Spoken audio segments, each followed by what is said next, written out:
संक्रांतीचा दिवस आहे. शुभेच्छा.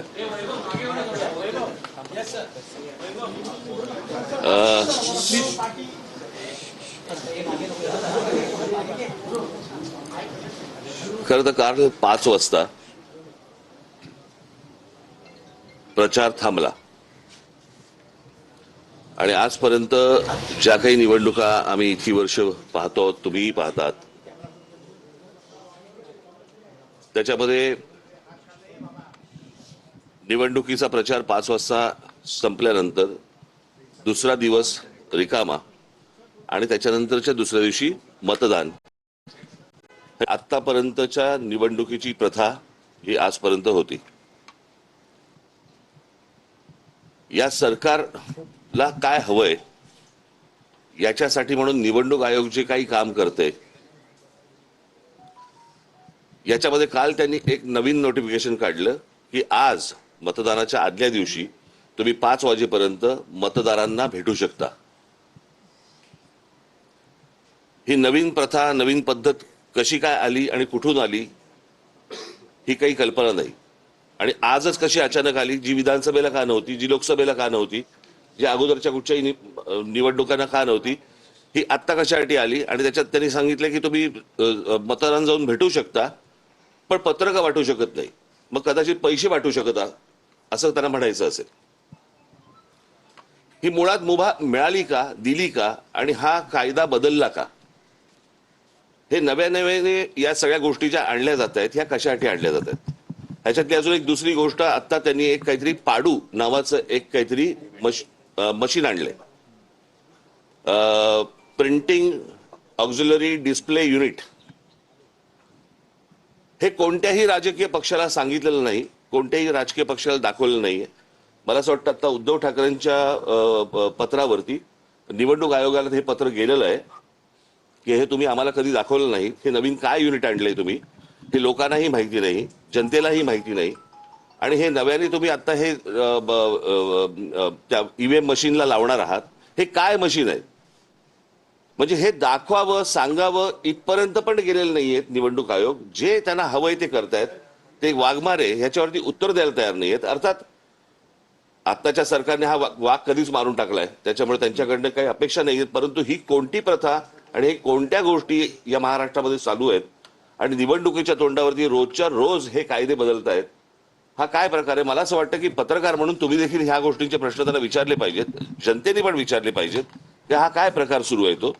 आणि म्हणजे सरकारला जी गोष्ट हवी आहे ती गोष्ट करून देण्यासाठी म्हणून निवडणूक आयोग आहे का, त्यांना ज्या काही सुविधा हव्या आहेत आता सरकारला त्याच्यासाठी म्हणून आता निवडणूक आयोग काम करते का, हा आमचा सगळ्यात महत्वाचा प्रश्न आहे. आमच्या दोन्ही पक्षाच्या, सर्वच इतर राजकीय पक्षांच्या, माझे सहकारी जे काम करणारे आमचे सगळे जेवढे सहकारी आहेत, शिवसैनिक आहेत, महाराष्ट्र सैनिक आहेत, या सगळ्यांना आम्हाला सांगायचे की सतर्क राहा की तुम्ही आपल्या विभागामध्ये, आपल्या बूथवरती कोणकोणत्या गोष्टी चालू आहेत ह्याच्यावरती तुमचं लक्ष असलं पाहिजे. हे आत्ता जे सत्ताधारी पक्ष आहेत ह्यांचे जे उमेदवार जे लोकांकडे जात आहेत त्यांच्यावरती लक्ष ठेवा. हे कुठे काय पैसे वाटत आहेत, कारण आता अनेक रील्स ही आत्ता बाहेर आलेली आहेत, तुमच्या मार्फतही अनेक गोष्टी बाहेर आलेल्या आहेत की याच्यामध्ये कशा प्रकारे पैसे वाटले जात आहेत. भारतीय जनता पक्षाच्या आणि शिंदेच्या त्या पॅम्पलेटच्या आतमध्ये 5-5 हजार रुपये टाकून ते पैसे वाटले जात आहेत.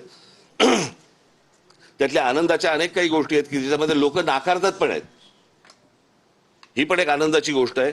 परंतु या सगळ्या गोष्टींसाठी हारलेली गोष्ट पुन्हा जिंकण्यासाठी म्हणून निवडणूक आयोग सरकारला मदत करते, हे हा आमचा निश्चित आरोप आहे निवडणूक आयोगावरती. आणि मला असं वाटतं की जनतेने आणि शिवसेना आणि महाराष्ट्र नवनिर्माण सेनेच्या पक्षातल्या सर्व आमच्या सहकाऱ्यांना महाराष्ट्र सैनिकांनी आणि शिवसैनिकांनी सतर्क राहावं एवढंच फक्त सांगण्यासाठी आज तुमच्या समोर आलो.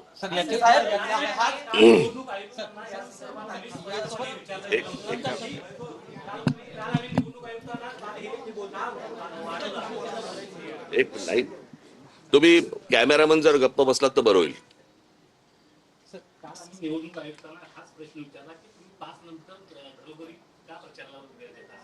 वारंवार विचारणा केल्यानंतर त्यांनी कुठल्याही प्रकारचं उत्तर देण्यात आलं होतं, परंतु शेवटी त्यांनी सांगितलं की हा जुनाच नियम आहे नाही आणि आता तो नाही पण या निवडणुकीला का ही गोष्ट विधानसभेला का नाही, ही गोष्ट लोकसभेला का नाही आली?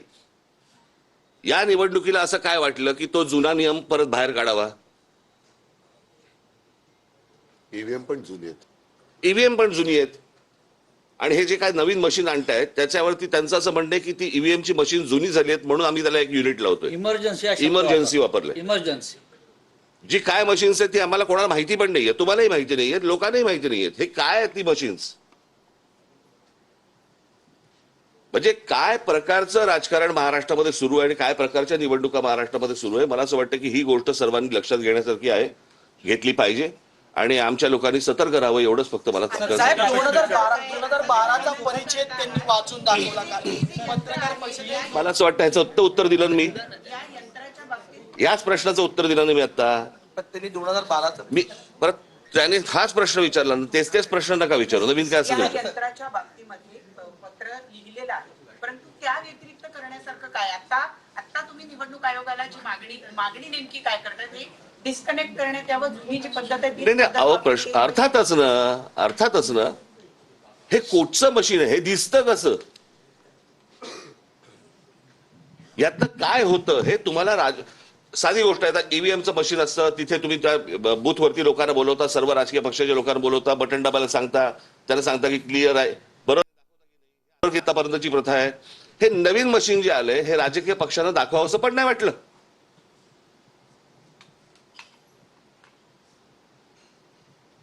ह्याच्यामधनं गडबड होणार नाही परत मतदानामध्ये, ह्याची गॅरंटी कोणी घ्यायची? इतकी बेबंदशाही चालू आहे. आम्हाला आज असं वाटलं म्हणून आम्ही आज असं केलं. ही कुठची लोकशाही चालू आहे? ही कोणत्या निवडणुका सुरू आहेत?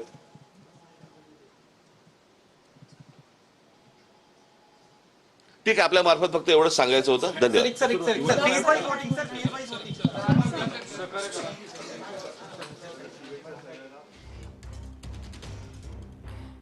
तर शिवतीर्थ या राज ठाकरेंच्या निवासस्थानी राज ठाकरे बोलत होते माध्यमांशी. सोबत उद्धव ठाकरे सुद्धा आहेत. मात्र राज ठाकरे यांनी निवडणूक आयोगाकडनं या निवडणूक प्रक्रियेमध्ये